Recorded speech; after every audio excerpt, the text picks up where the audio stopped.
رمضان المبارک کی بابرکت ساعات میں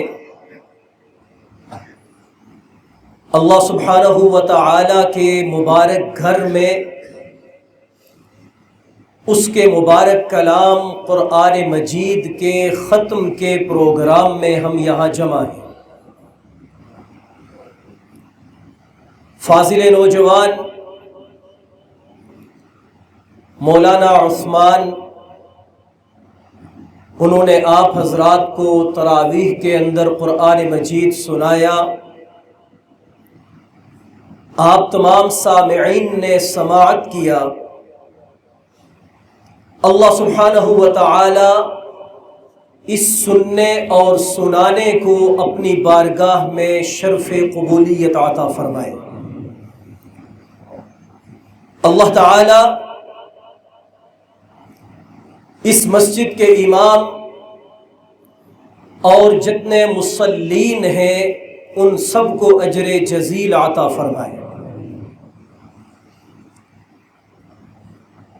رمضان المبارک کا مہینہ یہ اپنے اندر ایک خاص کشش رکھتا ہے، ایک رنگ رکھتا ہے۔ انشاءاللہ العزیز مختصر بات ہوگی چند منٹ کے لیے، تو آپ تمام احباب سے التماس ہے کہ توجہ اور نظر میری طرف رکھیں، کیونکہ لوگ آتے جاتے رہیں گے اور معاملات انتظامات تو ساتھ ساتھ چلتے رہیں گے۔ آپ حضرات اگر توجہ یہاں رکھیں گے تو یہاں بیٹھنا مفید ہوگا۔ ایک مرتبہ بلند آواز سے کہیں سبحان اللہ۔ اس طرف والے بھی بلند آواز سے کہیں جزاکم اللہ خیر۔ تو رمضان المبارک کا مہینہ یہ اپنے اندر بڑی کشش رکھتا ہے۔ اللہ تعالی نے 12 مہینے بنائے، قرآن مجید میں اس کا تذکرہ موجود ہے۔ سارے ہی مہینے اللہ تعالی کے ہیں، لیکن یہ مہینہ بڑا عظیم الشان، بڑی فضیلت اور بڑی برکات والا مہینہ ہے۔ اس کے بارے میں حضور نبی کریم اور بلند آواز سے کہیں صلی اللہ علیہ وسلم نے فرمایا الشعبان شہری والرمضان شہر اللہ، کہ شعبان میرا مہینہ ہے اور رمضان اللہ کا مہینہ ہے۔ کو نسبت کا بڑا مقام ہوا کرتا ہے۔ اللہ تعالی نے اس مہینے کی نسبت اپنی طرف فرمائی، یہ بتانے کے لیے کہ جس طرح تمہارا رب یعنی اللہ سب سے بڑا ہے، اس طرح یہ مہینہ تمام مہینوں سے زیادہ بڑا ہے، اس اعتبار سے کہ اس میں کیا جانے والا عمل، اس میں کی جانے والی عبادات وہ اپنے اندر ایک خاص شان اور فضیلت رکھتی ہے۔ تو یہ رمضان المبارک کا مہینہ اللہ تعالی نے ہمیں عطا کیا۔ ویسے تو اس میں بہت سارے واقعات ہیں۔ اما خدیجۃ الکبریٰ، تمام دنیا کے مومنین کی ماں، ان کا وصال اسی مہینے میں ہے۔ پھر محبوب کائنات جناب رسول اللہ صلی اللہ علیہ وآلہ وسلم کی زوجہ مطہرہ اور تمام دنیا کے اہل ایمان کی ماں سیدہ عائشہ صدیقہ رضی اللہ تعالی عنہا، ان کا یوم وصال بھی اسی مہینے کے اندر ہے۔ غزوہ بدر اسی مہینے میں ہوا، جو اسلام کا سب سے پہلا غزوہ تھا۔ اسی طریقہ سے فتح مکہ اسی مہینے میں ہوا، اور حکمت کے گھر جن کے بارے میں نبی کریم صلی اللہ علیہ وآلہ وسلم نے فرمایا کہ میں علم کا شہر ہوں اور علی اس کا دروازہ ہے، جن کے بارے میں اللہ کے نبی علیہ السلام نے فرمایا جس کا میں مولا اس کا علی مولا۔ تو حضرت علی رضی اللہ تعالی عنہ کی شہادت بھی اسی مہینے کے اندر ہے۔ یہ تمام واقعات اپنی جگہ، لیکن اس مہینے کو سب سے زیادہ شان، فضیلت اور احترام اس بنیاد پر حاصل ہوا کہ اس مبارک مہینے میں اللہ تعالی نے اپنا قرآن نازل فرمایا۔ شہر رمضان الذی انزل فیہ القرآن، اللہ فرماتے ہیں کہ رمضان وہ مہینہ ہے جس میں ہم نے قرآن نازل کیا۔ اور نبی کریم صلی اللہ علیہ وآلہ وسلم ہر سال رمضان المبارک میں حضرت جبرائیل امین سے قرآن سنتے بھی تھے اور ان کو قرآن سناتے بھی تھے، جس سے پتہ یہ چلا کہ قرآن مجید رمضان میں سننا بھی سنت ہے اور سنانا بھی سنت ہے۔ امام الملائکہ جناب جبرائیل علیہ السلام آپ علیہ السلام کو قرآن سناتے اور آپ علیہ السلام سے قرآن سنتے، تو قرآن رمضان میں سننا اور سنانا کیا ہوا؟ سنت ہوا۔ اور پھر جب نبی علیہ السلام کی مبارک زندگی کا آخری رمضان آیا تو آپ علیہ السلام نے 2 مرتبہ جبرائیل امین کے ساتھ قرآن کا دور کیا۔ کیا کیا؟ قرآن کا اونچی آواز سے قرآن کا دور کیا۔ دور جو حفظ کرنے والے طلباء ہوتے ہیں ان کے درمیان سننے اور سنانے کو کہا جاتا ہے، ان کی یہ اصطلاح ہے، دور کرنا یعنی قرآن سننا اور سنانا۔ تو نبی علیہ السلام نے آخری رمضان جبرائیل امین کے ساتھ کتنی مرتبہ دور کیا؟ 2 مرتبہ قرآن کا دور کیا۔ اور جب دوسری مرتبہ دور کرنے لگے تو آپ علیہ السلام نے اپنے ایک صحابی کہ جن کا نام حضرت زید بن ثابت آتا ہے ان کو اپنے ساتھ بٹھایا اور جبرائیل نے اس صحابی کو بھی قرآن سنایا۔ تو حضرت زید بن ثابت کو یہ شان اور فضیلت حاصل ہے کہ جہاں انہوں نے حضور نبی کریم صلی اللہ علیہ وآلہ وسلم سے قرآن سنا ہے، وہیں جبرائیل امین سے بھی قرآن سنا ہے۔ اور یہی وجہ تھی کہ جب نبی علیہ السلام اس دنیا سے پردہ فرما گئے، اور یہ بات آپ یاد رکھیے کہ اللہ کے نبی علیہ السلام کے مبارک دور میں جس طرح یہ قرآن آج میری اور آپ کی الماریوں میں محفوظ ہے، اس طرح قرآن کتابی شکل میں نہیں تھا۔ اور تمام احادیث کی کتابیں آپ اٹھا کر دیکھیں تو کسی ایک حدیث میں بھی آپ کو نہیں ملے گا کہ آپ علیہ السلام نے اس طرح کتابی شکل میں قرآن کو جمع فرمایا ہو۔ آپ علیہ السلام پر جو قرآن نازل ہوا اس قرآن کی پہلی آیت کیا تھی؟ اقرأ بسم ربک الذی خلق۔ اور جو قرآن آپ کی الماری کے اندر محفوظ ہے، جو آپ کے امام اور قاری صاحب نے سنایا، اس کی پہلی آیت کیا ہے؟ الف لام میم ذالک الکتاب لا ریب فیہ ھدی للمتقین، کہ یہ ایسی کتاب ہے کہ اس میں کوئی شک نہیں۔ تو اس کی فرق کی وجہ کیا ہے؟ ذرا توجہ رکھیے گا، ایک دلچسپ بات آپ سے عرض کرنے لگا ہوں۔ فرق کی وجہ یہ ہے کہ ایک قرآن کی ہے ترتیب نزولی اور ایک قرآن کی ترتیب وہ ہے جو لوح محفوظ کے اندر ہے۔ لوح محفوظ کی ترتیب کے مطابق قرآن نازل نہیں ہوا، بلکہ جبرائیل امین علیہ السلام اللہ تعالی جو مناسب جانتے انہیں وحی کرتے، اور وہ آ کر نبی علیہ السلام کو قرآن سناتے۔ اللہ کے نبی علیہ السلام اپنے صحابہ سے فرماتے کہ فلاں آیت کو فلاں سورت میں رکھ دو، فلاں آیت کو فلاں آیت کے بعد رکھ دو۔ تو اس طرح آپ علیہ الصلاۃ والسلام پر جو ترتیب نزولی تھی وہ اور تھی، اور جو کتابی شکل میں جمع ہوا وہ اور انداز سے ہوا۔ وہ تھا جو آپ علیہ الصلاۃ والسلام نے صحابہ کو بتایا کہ فلاں آیت کو فلاں صورت میں فلاں آیت کے بعد رکھ دینا، جو آج ہمارے پاس موجود ہے۔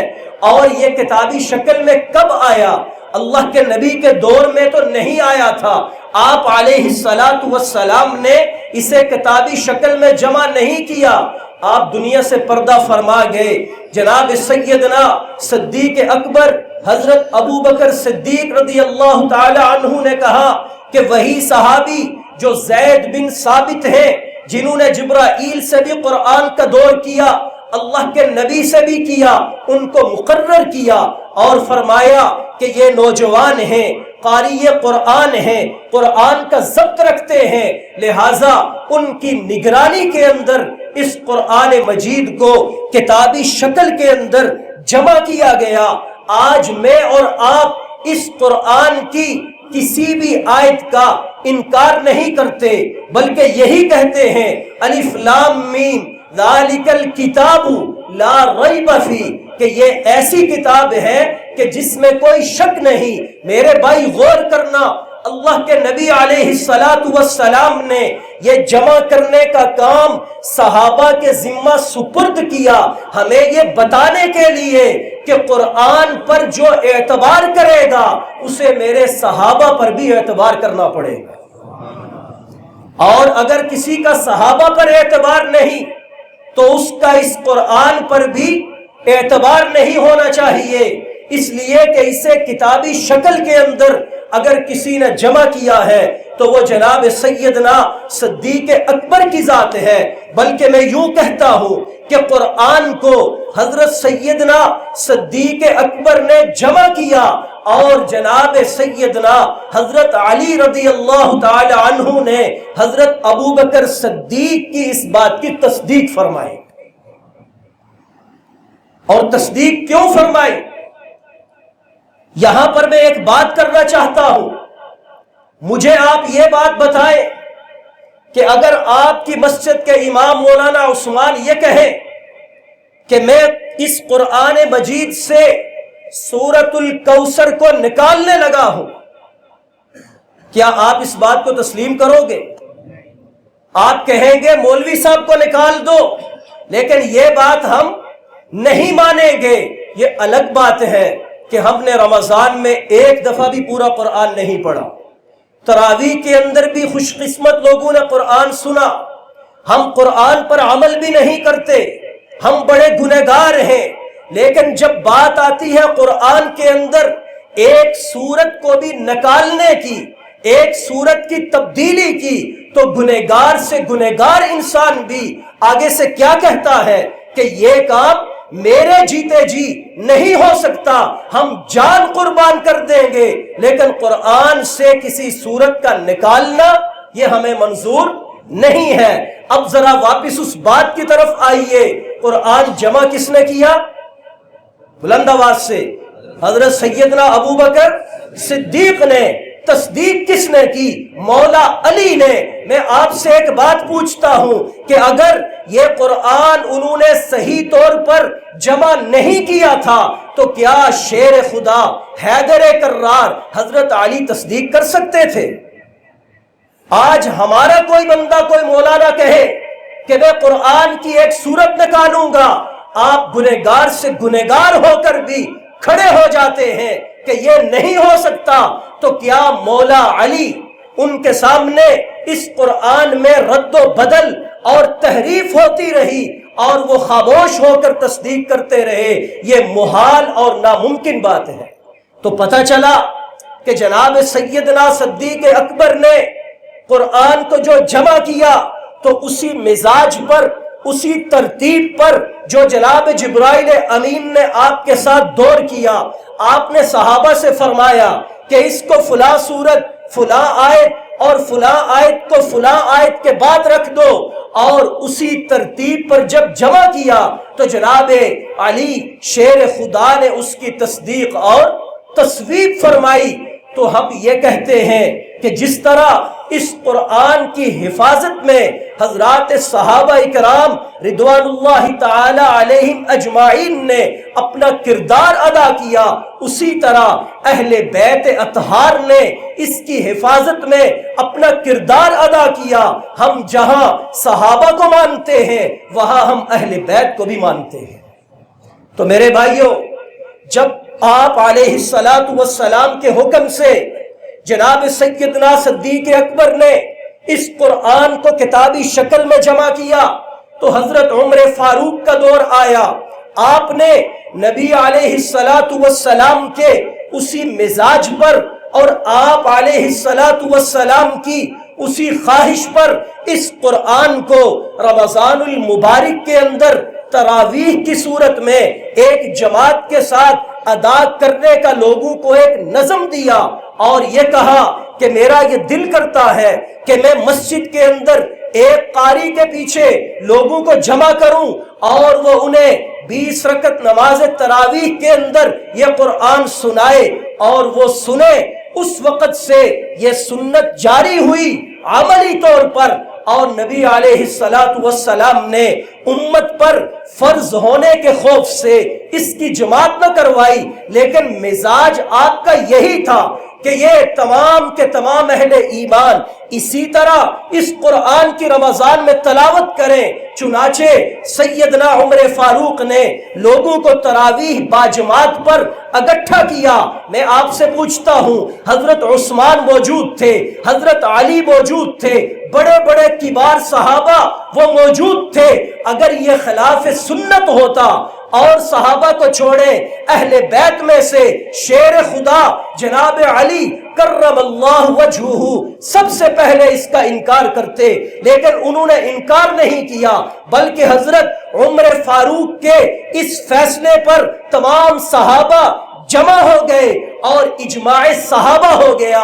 جب اجماع صحابہ ہوا، یہ بذات خود قرآن و سنت کے بعد ایک دلیل اور حجت ہوا کرتا ہے۔ اور پھر نبی کریم صلی اللہ علیہ وسلم نے فرمایا، علیکم بسنتی وسنت الخلفاء الراشدین المہدیین، لوگوں یاد رکھنا تم پر میری سنت اور میرے خلفائے راشدین کی سنت، اس کو پکڑنا، اسے اختیار کرنا یہ لازم اور ضروری ہے۔ عضوا علیہا بالنواجذ، اپنی ڈاڑوں کے ساتھ اس طریقے کو مضبوطی سے پکڑ لینا، یہ بذات خود ایک حجت اور دلیل۔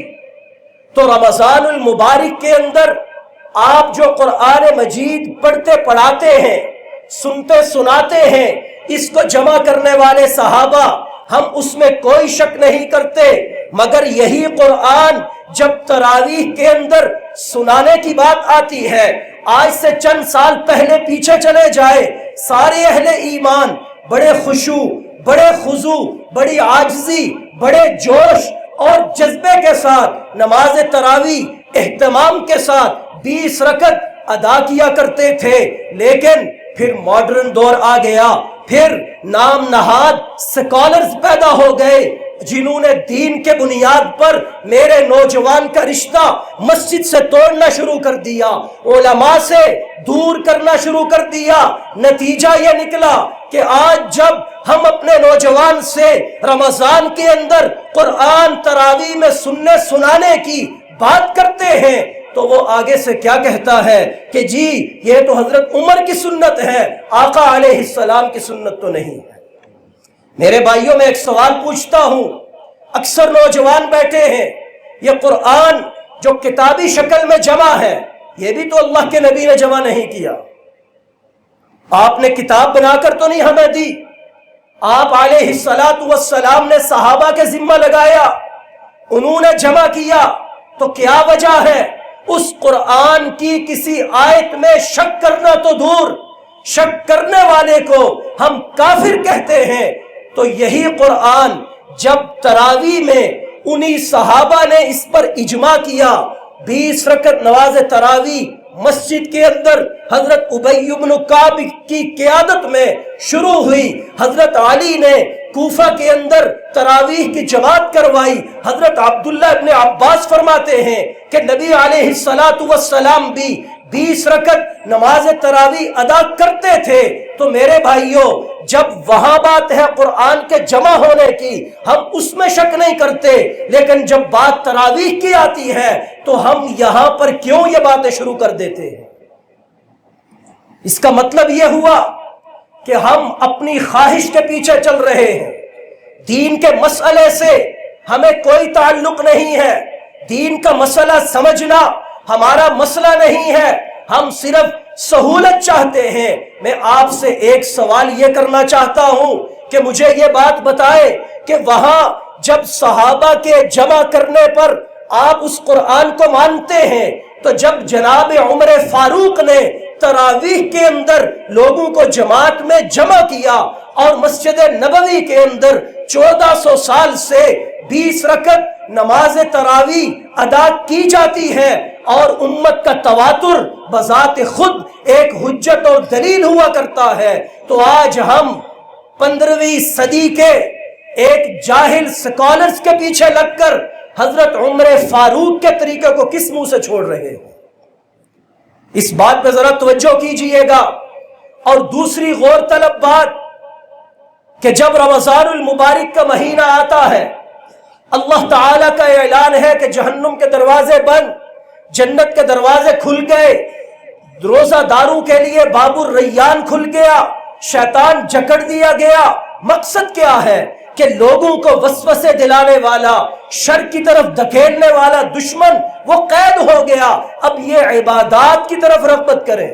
لوگ رغبت کرتے تھے، لیکن پھر کیا وجہ ہوئی کہ ہم قرآن سے دور ہو گئے، ہم رات کو تراویح میں قیام کرنے سے دور ہو گئے، ہم نے نبی علیہ السلام کی سنتوں کو ترک کر دیا۔ میرے بھائیوں اس کی وجہ صرف اور صرف یہ ہے کہ ہم نے نبی علیہ السلام کی سنت اور آپ علیہ السلام کے صحابہ کے طریقے کو اختیار کرنے کی بجائے اپنے جذبات اور اپنی سہولت کو ترجیح دی ہے۔ اور اپنے آپ سے آپ سوال کریں، کیا ایسے سکالرز کے پیچھے لگ کر آج آپ عبادات میں رغبت کرتے ہوئے آگے بڑھ چکے ہیں یا پیچھے ہٹ رہے ہیں؟ پہلے تو آپ 20 تراویح پڑھتے تھے، اب آپ 8 پڑھتے ہیں، وہ بھی کبھی پڑھی کبھی نہیں پڑھی۔ بڑا آسان سا جواب آپ آگے سے دیتے ہیں کہ جناب یہ تو عمر کی سنت ہے۔ یہ نہیں پتا کہ عمر آج کل کا مولوی نہیں، عمر کون ہے؟ وہ سیدنا عمر کہ جن کے بارے میں اللہ کے نبی نے فرمایا کہ اگر میرے بعد کوئی نبی ہوتا تو کون ہوتا؟ عمر ہوتا۔ جن کے بارے میں نبی نے فرمایا علیکم بسنتی وسنت الخلفاء الراشدین، لوگوں یاد رکھنا جس طرح تم پر میرا طریقہ پکڑنا یہ لازم ہے، اسی طرح میرے ان خلفاء ابو بکر و عمر عثمان و علی کا طریقہ پکڑنا بھی لازم اور ضروری ہے۔ تو ہم کس کا طریقہ چھوڑ رہے ہیں؟ صحابہ کا طریقہ چھوڑا، اللہ کے نبی کا طریقہ چھوٹے گا، اللہ کے نبی کے طریقے کو چھوڑیں گے، رفتہ رفتہ اللہ کے حکم کا انکار کر دیں گے۔ ابھی اگر اسی طرح ہم رہے تو آئندہ آنے والے سالوں میں ہم یہ 8 تراویح میں بھی کوئی بہانے ہیلے کر کے چھوڑ دیں گے۔ اس لیے خدا را یہ اپنے آپ سے پوچھیں کہ ہم جن لوگوں کے پیچھے لگ کر، جن کو سن کر اللہ تعالیٰ کے دین سے، اس کی عبادات سے، نبی کے طریقے سے اور خصوصاً صحابہ اکرام رضوان اللہ تعالی علیہم اجمعین کی محبت اور ان کی اتباع سے، کہ جن کے ایمان کی طرح ایمان بنانے کا قرآن نے ہمیں حکم دیا، ہم آج دور ہو رہے ہیں، تو اس کی وجہ کیا ہے؟ اس کی وجہ یہ ہے کہ ہم نے علماء حق کا دامن چھوڑ دیا ہے، ہم نے اللہ کے گھر سے دوری اختیار کر لی، ہم نے دین کو سمجھنا سمجھانا اپنے موبائل کے اندر ہی سب کچھ سمجھ لیا کہ اسی سے سنیں گے، اسی سے آگے بتائیں گے، جس کا نتیجہ یہ نکلا کہ اللہ کے گھر سے دور، علماء سے دور، نبی کی سنت سے دور، صحابہ کی محبت سے دور، اور اللہ نہ کرے وہ دور آئے گا کہ ہماری اولادیں ہم سے 10 قدم آگے جا کر اس طرح کی بات کریں گے۔ اس لیے میں نوجوانوں سے بڑے ادب سے، احترام سے یہ التماس کرتا ہوں کہ یہ رمضان المبارک کا مہینہ اللہ تعالیٰ کی طرف سے بے انتہا رحمتوں اور اس کی برکتوں کا مہینہ ہے، اور رمضان کا اللہ تعالیٰ نے قرآن کے ساتھ جوڑ بنایا ہے، اور برکات عبادات کے انوارات کو اس میں اللہ نے بڑھایا ہے۔ لہٰذا اس طرح کے وسوسوں کے اندر، مغالطوں کے اندر، اور اس طرح جو لوگ ڈیپلی آپ کو دین سے دور کرنے کی کوشش کر رہے ہیں، ان کے ہتھ کنڈوں میں آنے کی بجائے جو اصل قرآن کا دین ہے، اور وہ دین جس میں سے اگر صحابہ کو نکال دو تو وہ دین زیرو ہو کر رہ جاتا ہے۔ اگر صحابہ کو دین سے نکال دو تو وہ دین کیا ہو جاتا ہے؟ صفر، زیرو ہو کے رہ جاتا ہے۔ وہ کس طرح؟ اللہ تعالیٰ نے قرآن میں فرمایا اقیم الصلاۃ، آخری بات کر رہا ہوں، اقیم الصلاۃ کا مطلب کیا ہے؟ نماز قائم کرو۔ پورا قرآن اٹھا کر دیکھیں، علماء بیٹھے ہیں، اللہ نے بہت جگہوں پہ کہا نماز پڑھو، نماز پڑھنے کا طریقہ قرآن میں نہیں بتایا۔ آپ پورا قرآن اٹھا کر دیکھیں، اللہ تعالیٰ نے یہ نہیں کہا کہ قیام کیسے کرنا ہے، رکوع، سجدہ، تشہد، اور کس انداز سے نماز پڑھنی ہے۔ یہ طریقہ کس پہ چھوڑا؟ نبی علیہ الصلاۃ والسلام سے جب پوچھا گیا تو آپ نے فرمایا صلو کما رأیتمونی اصلی، نماز تم ایسے پڑھو جیسے میں پڑھتا ہوں۔